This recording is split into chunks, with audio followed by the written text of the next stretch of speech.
Well, another frustrating game day for your Las Vegas Raiders as they fall 29-19 to division rival Denver Broncos, dropping their record to 2-9 in the process. And yes, adding another L to the losing streak, sitting at 7 in a row for the Silver and Black. Eddie Paskal, joined by my close personal friend, the great Jason Fitz of Yahoo Sports. Oh, Fitz. Where do you want to begin? Look, this game was like so many of the games we've watched this season. You watched a half of it and you thought, okay, you know what? There's a path. It's going to happen. We got them. And this is a better Broncos team than I expected. Agreed. I've said loudly on all my shows, I've been very wrong about how good the Broncos defense was. So early on, Eddie, I'm watching the Raiders run the football kind of effectively against this defense. I'm watching a pop to the way that there was an explosiveness to energy. Like, this team hasn't quit. Like, you can't say that this team has quit. You're just watching a team that over the course of 4 quarters just can't continue to remain as competitive as they need to. Little mistakes go a long way for this football team. And it feels like it's always just one little stub of the toe. And before you know it, it's a 10-point deficit. And then the entire game plan feels like it's out the window. Well, I think for me, and Fitz, again, you're 100% correct. But again, this to me so much comes back to what we've talked about for the past 7 weeks now, is we see it for bits and spurts, right? So, at the end of the first half, Raiders are up 13-9, and I think the eye test, as well as what they were saying on the broadcast, is, look, the Raiders have outplayed the Broncos. In terms of what it felt like, what it looked like statistically, the Raiders outplayed the Broncos. You go into the half 13-9, up 13-9. By the way, their first halftime lead since week 1. So it's been a minute since we've seen this version of the movie. But yes, you're 100% right, where they're running the ball effectively. Gardner Minshew is playing within the confines of the offense. The only thing that I think you could really kind of nitpick about is like, hey, I wish Bowers was involved a little bit more, and I'm sure we'll get to that in a little bit. But by and large, for a team in the midst of a 6-game losing streak at the time, playing hard, playing with passion, we saw the Jack Jones, hair on fire kind of Jack Jones that we've wanted to see for a little bit. Everything was trending in the right direction. Halftime comes, and the second half tells a completely different story. And I tweeted this out, Fitz. 3:12 left in regulation, and my usual let's get weird, right? So 3:12 left on that final drive for the Silver and Black, down by 7, opportunity to tie and or win the game, and the guard dog gets hurt.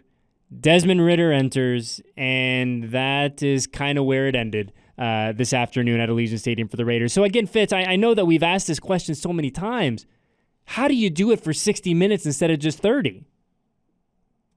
The hard part is I'm not sure it's as easy as just doing it. Like, there's just, at some level, think about what we're talking about when you talk about some of the players that were in here. Nobody wants to hear injuries and excuse. I get that. But if I'd have told you coming into the game that you'd need Sincere McCormick to get 5 rushes for 33 yards, you'd have laughed at me, right? Like, I just think there are, because today was a shining example. The offensive line for 85% of the game, I think, played its best game of the year. They looked really good at times in this game. The running backs, like Amir Abdullah, did a nice job of being definitive and explosive. And I looked at this and I thought, man, but the problem is the Broncos are just a better football team. And like, nobody wants to hear that. And I can't tell you how we got to where we are right now with it, but the Broncos are a better football team. And, I think that's the hard part about, I cover a lot of college football. And sometimes you see a team in college football that for 2 quarters, for 3 quarters they're right there. And the whole time you think, man, this thing's going to go a certain way. And then ultimately it doesn't. And largely that's because at some point, like the cream rises. And I just think that as tough as this is for everybody to hear, I don't think that this roster is better than most other rosters, which means I don't think wins come as simply as just executing. You have to out-execute. You have to be better at everything to win a football game. I mean, the number that I'll keep coming back to, Fitz, as I went through the game book, or as we're doing it live, but now as I look at the final version of the game book, the number I'm going to keep coming back to is 53. The Raiders threw the ball 53 times today against the Broncos. They ran the ball 16 times. And we've heard from AP every week. And I know I sound like a broken record, right? Because you and I have now done some version of the show for the past 7 weeks. But AP has said from the jump, this team is not going to find success offensively if they are not balanced. 53-16, Fitz, is not balanced. I am certainly no mathematician, but that is not the definition of balance. And again, we see that when the Raiders are unbalanced like this, and like, I think it's also important to be fair. You're down Zamir White, you're down Alexander Madison. I think Amir Abdullah, candidly, one of the nice little surprises of this week, right, is seeing him, like you said, run with purpose, run with energy, be definitive in all of his moves. Sincere McCormick also, chiming in a little bit. But you're just not going to find sustained success the way that this offense is built, especially against a really good defense like the Broncos have, if you're throwing the ball 53 times. Well, also, I'll give you another number, 34, 34, and 22. That was the yardage, respectively, for 3 of the 4 field goals that were kicked today by the Raiders. Man, that's 3 red zone. That's 3 deep red zone opportunities. Those are 3 real opportunities to go in and score points. And the problem is when you're playing a defense as good as the Broncos, you mentioned Brock earlier. Well, I mean, they were doing everything they could to take away Brock. They were triple teaming Brock on some of these plays. And, we saw Jacoby be the benefit for much of it, but we also saw Gardner, frankly, miss a wide open Jacoby Myers in the end zone and instead try and force the ball into Brock Bowers. Like, you can't settle for 3 against this defense. And this defense is good enough to make you have to settle for 3. Like, in the red zone, precision matters so much more. Decision-making matters so much more. Execution matters so much more. And those are just little nuances that when you get outperformed at that, you're not going to win football games. Yeah, and I think to your point, Fitz, a big shout out, or big credit, I should say, to the Broncos defense for limiting Brock Bowers. You look at his line for the afternoon, 4 catches for 38 yards, the longest of which was 13. And it's interesting because we go back to a week ago, certainly, a game, again, unfortunately, a losing effort. But, I mean, he was clearly the best player on that football field, clearly the focal point for everything that the Raiders wanted to do offensively. And by and large, he ate, right? Like, he did, he put up, incredible numbers. And then we shift ahead to this week, and I'm sure some of it is, the league getting a little bit more of tape on Brock and understanding how much he means to this offense. But, I mean, the Broncos ensured that if one thing was going to beat them this afternoon, it was not going to be the guy wearing number 89 in that black jersey. Yeah, well, which is more and more what's going to happen. Also, the Broncos have the players to take him away. Agreed, so, yeah. This becomes the moment where, frankly, Brock's universe is pretty one-dimensional right now in the sense that he has to do everything. He can't have a helper, and there's nobody helping him. He helped Jacoby Myers today get a lot of great coverage that they were able to take advantage of, but nobody's helping Brock, and that's why, part of what we have to look at when we look at some of the positives from what's been, mostly a negative season.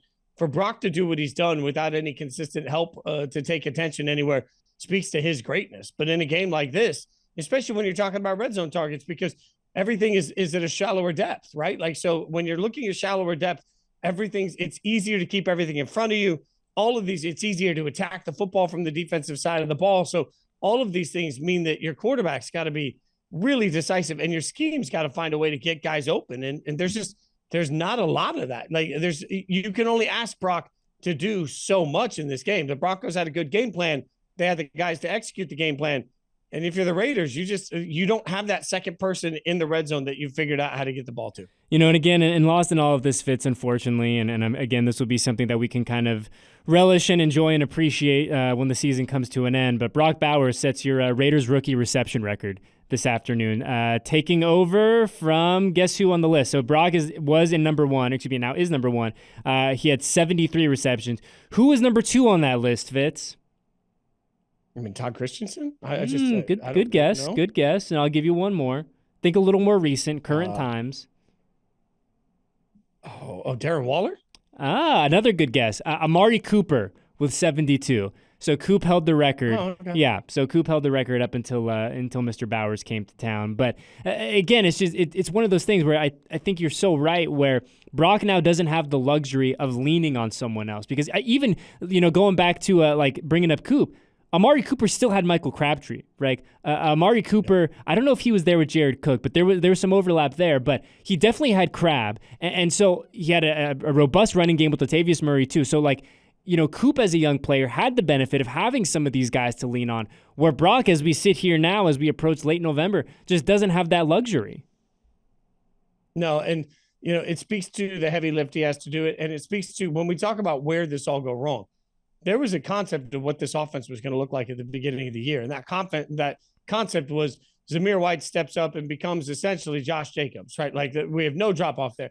Devontae Adams continues to be one of the best wide receivers in the NFL. And that obviously didn't happen here, and frankly hasn't happened with the Jets either. And then you've got this okay, well, that means Jacoby Myers is going to have great opportunities and Brock Bowers is going to be able to feast in the middle. Well, one or two of those things changes, and all of a sudden the entire performance of where we perceive this offense as changes as well. But let's not get it twisted. Total yards for Vegas was 369 in this one.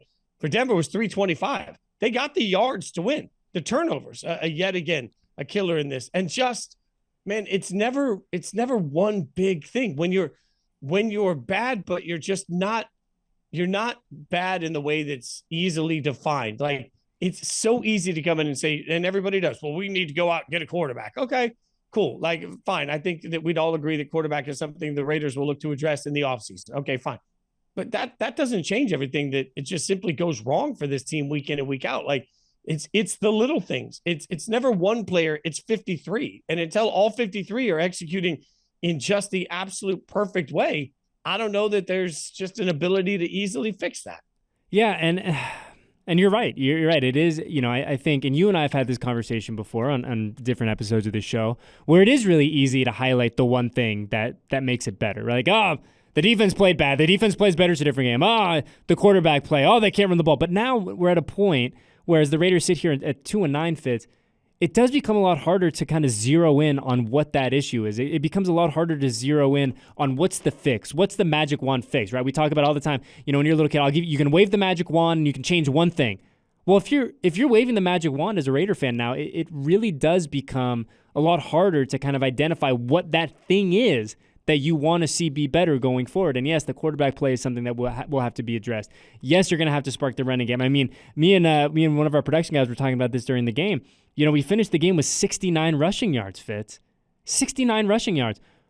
And again, I feel like a broken record because I've said this so many times, but this Raiders team is not going to win running the ball the way they've run. So, like, something's got to give in that regard. And I don't know, unfortunately, if it will be in 2024, but something has got to give. And it's just, I think if you're sitting here as a fan, it becomes like the frustration is obvious, right? Like, you and I both hear and feel and understand the frustration from the fan base. And I think a lot of that is because you look at the team, and they brought this up during the broadcast, where they were talking about during production meetings, like, this was not a team that was carrying itself like a team that has lost 6 games in a row. This is a team where vibes are still high. Energy is there. They said there's a belief that every Sunday they show up at the stadium, they're going to win a football game, which is great, which is what you want. But then, again, to flip that on its head and be like, hey, now the team has lost 7 in a row, I think that kind of disconnect is where a lot of this frustration stems from. Yeah, and that's, look, we've lived through bad seasons. You and I both. Mm-hmm. You whether it's in media or whether it's, frankly, for me, for years and years and years as a fan, I have bad seasons in my memory. I don't remember the last time a season that felt like it was going to be okay went this far off the rails. And look, that's coming from somebody that was not, like, to be loud and clear on this. I was getting destroyed this summer by Raiders fans that told me I wasn't being positive enough and that I'd lost my mind, right? Because I never once came in and said, wow, this is a 10-win team guaranteed to make the playoffs. I had moderate expectations.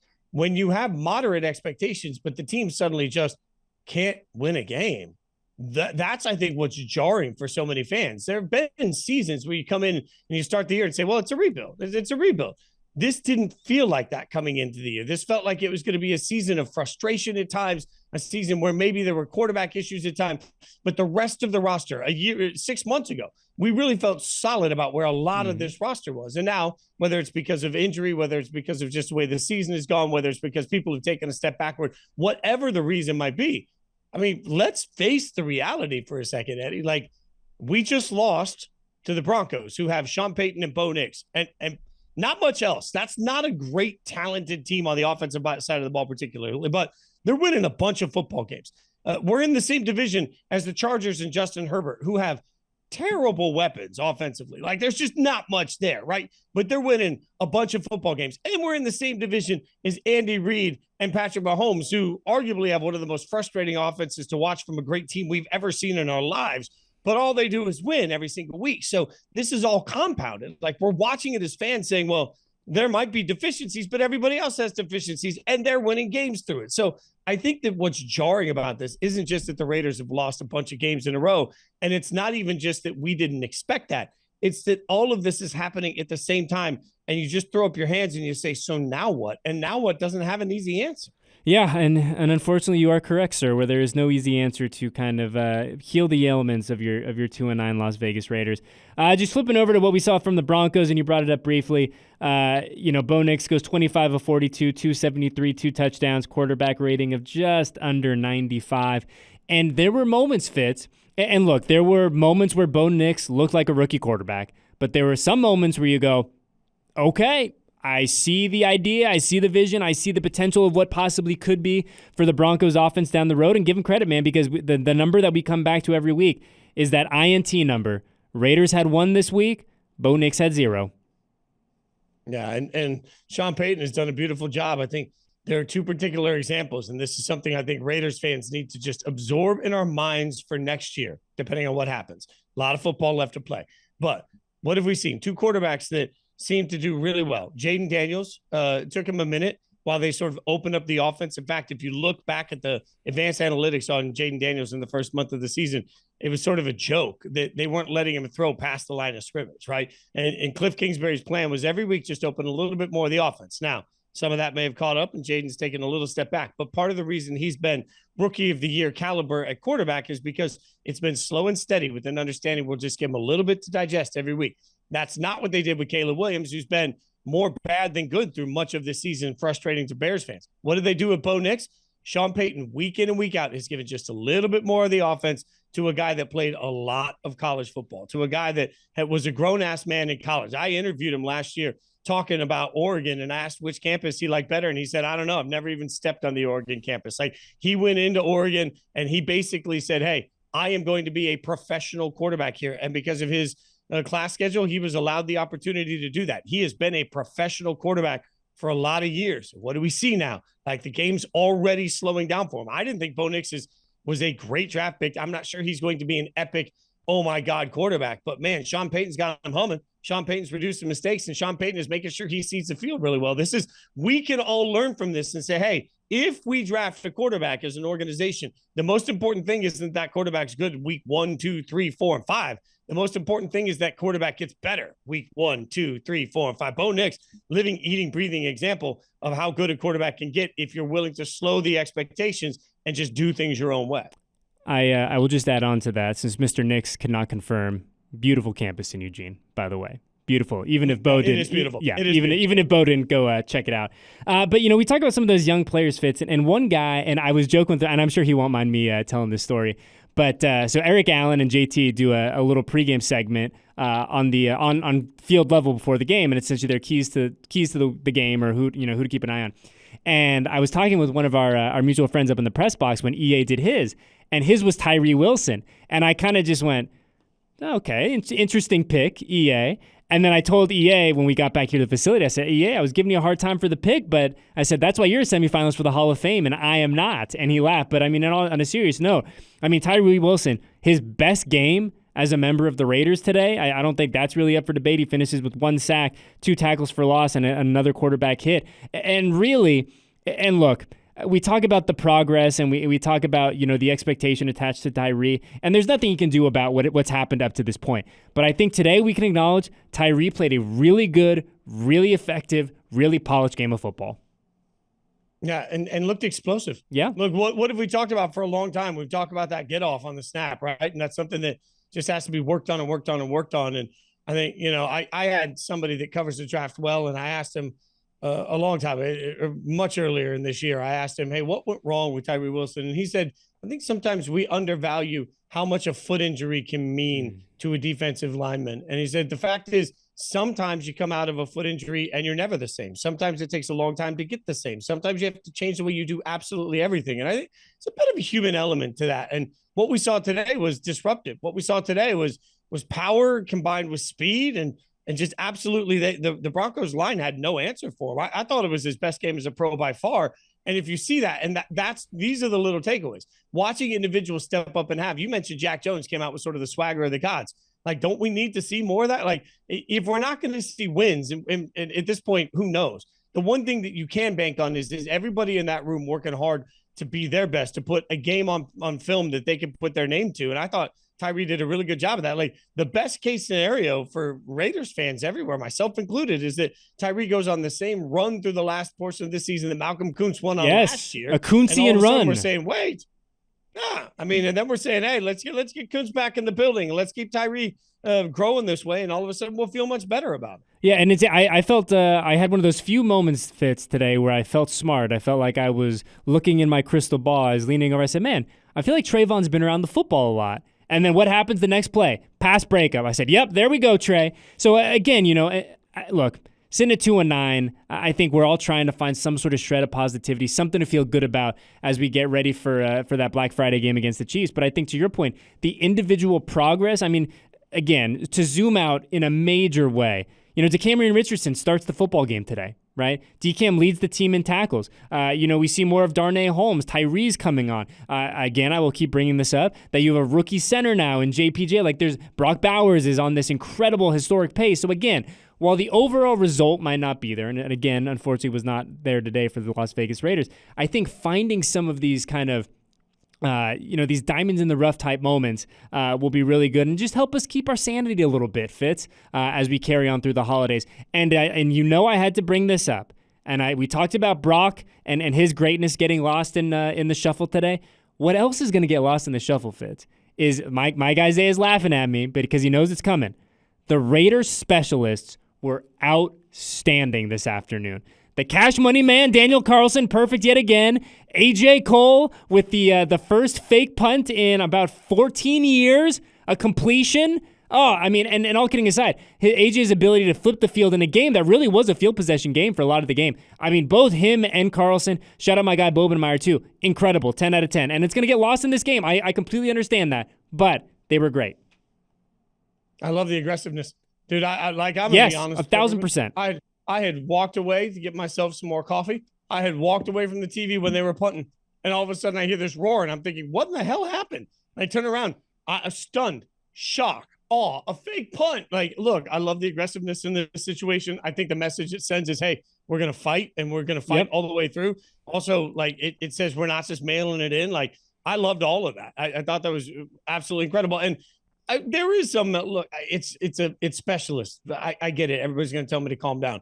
I remember the season before Sebastian Janikowski was drafted, and the reason, like, this is the context people forget. If you're a Raiders fan, you remember this. And when everybody watching ESPN, again at that time, myself included, I remember the house I was living in. I remember watching Janikowski get picked, and I remember ESPN ripping the Raiders for picking the 17th pick, Janikowski.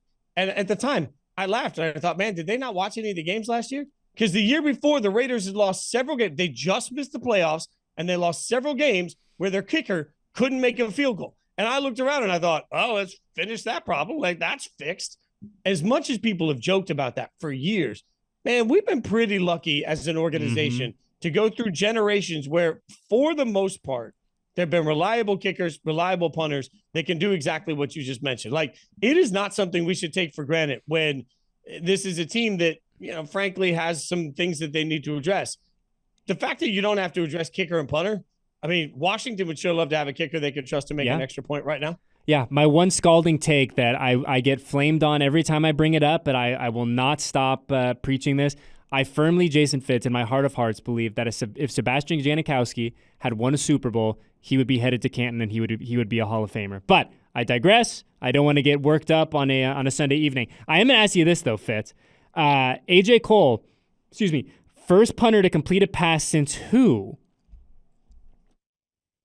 I have no idea. Like, what, McAfee? Well, we're going to get McAfee more love? I'm sorry. No, I should have clarified. First Raiders punter to complete a pass since. Raiders. Yes, Raiders punter. Raiders punter. I mean, I don't remember Shane Leckler ever doing one. Well, you would be mistaken because it was Shane Leckler on November 4th, 2012. But I will then follow up with this one, Fitz. A.J. Cole's 34-yard completion, the longest completion by a punter since who? And I'll give you a year. And I don't know if you'll get it. I will next round's on me next time you're in Vegas if you get this one. 2017, October of 2017. So A.J. Cole's 34-yard completion today to Divine Diablo, longest by a punter in the NFL since blank on October 9th, 2017. I mean, I have no idea. None. I mean, Pat O'Donnell for 38 yards. I can't, as someone who is committed to specialist, I must admit that I'm not overly familiar with Mr. O'Donnell's work. I'm even less familiar with the gentleman he completed the pass to, the great Benny Cunningham. Oh, yeah. Well, the great Benny Cunningham. Yeah, I'm going to get a framed Benny Cunningham jersey as soon as we finish this show. Oh, man. Good times. Good times. But Fitz, as we kind of wrap it up and we come to an end, we do like the same thing that we must. We look ahead, right? Raiders now on a short week. This kind of abbreviated pseudo Thursday night schedule. So the Raiders will be back on the practice field on Tuesday. Practice Tuesday, Wednesday, travel day Thursday to Kansas City to take on the Chiefs. What do we want to see on a short week? Again, with all these questions now surrounding quarterback, we're still there's been some reports about Minshew, the severity of Minshew's injury. We won't really know for certain until AP talks. I believe he'll talk tomorrow, but I don't know when we'll get firm clarity on that. But what do you want to see out of the guys as they get ready to take on Patrick Mahomes and the Chiefs? Eddie, I'm gonna echo something I've said to you before. I've probably said it on the show again, but I'll say it now. A brilliant, perfect offseason. I always say a home run offseason gets you 5 quality, oh my God, starters. And I've said that for a long time. I've said it to you. I've said it to on air for years. A brilliant offseason. I said that to one former GM in the NFL last week. And he said, man, if you get 5 new starters on your team that weren't part of the organization that are high-level impact starters, that's a Hall of Fame offseason, right? That's how much it takes. What we need to see, understanding that, what we as fans should be looking for is how many individuals are settling in to belonging with the future of the organization. Because like if your mindset right now is we got to blow this whole thing up and we're keeping 2 guys and everybody else, if you think that this team needs 20 new starters, I'm here to tell you that it would take 4 consecutive Hall of Fame off seasons to make that happen. That is not realistic. So when you ask what I'm looking for, man, I need to see JPJ continue to grow into that center role that I think he belongs in. We need to see the offensive line and figure out if they can continue to grow into anything. Is Jacoby Myers capable of being even a bigger part of the offense than we thought? Is this team going to be able to finally use 2 tight ends the way they've wanted to use tight ends for the entire season? How many of these defensive players are part of like actual landmark parts of the future of this organization? I think that's not just for Friday, but for every week. This Chiefs team is absolutely impossible to beat. They are, whatever deal they made with the devil, I would love to talk to them because it's insane to watch the way they beat Carolina this week. They've won off of blocked field goals at the end. Like all they do is win games the ugliest way possible. But this is a gettable Chiefs team. And look, they're more talented than the Raiders in certain places. There's no doubt about it. I want to see the Raiders come out and hit with the same power they hit with last year in Arrowhead. I want to see them come out and care as much as they cared last year in Arrowhead. I want to see a team that is fighting to belong in the future of the organization. And that's really the reason you watch right now is individuals that you can become a fan of that you say, man, I'm going to buy that guy's jersey because next year he's still going to be around. And again, Fitz, just real quick on our way out, another kind of individual moment to kind of just circle on your calendar for maybe as we zoom out at the end of the offseason. Andre James came back this week, and JPJ stayed as the starting center. So I think, again, we talk about some of the tangible steps that the young guys have taken. I think that you look at the big gentleman in the middle from the University of Oregon, go Ducks, and I think that is a big one to know. But Fitz, on our way out, I know you're one of the busiest men in media. Where can the people find you? What do you got cooking? Get out to Yahoo Sports. Inside coverage every Wednesday, Friday, and then Sunday nights after the games. We react to all of the football. Also, the College Football Power Hour. Check that out every Tuesday and Saturday. Talking a lot about these quarterbacks. So if you're trying to figure out who you think could be the quarterback of the future, come hang out with us. You just check out the Yahoo Sports app. Find us on YouTube. You can also follow me everywhere at Jason Fitz. You love it. Love it. And I love how easy you make it. At Jason Fitz. There's no underscores. It's easy. Just at Jason Fitz. Keeping it easy. Well, Fitz, my message to you is the message that I unfortunately have shared the past several weeks.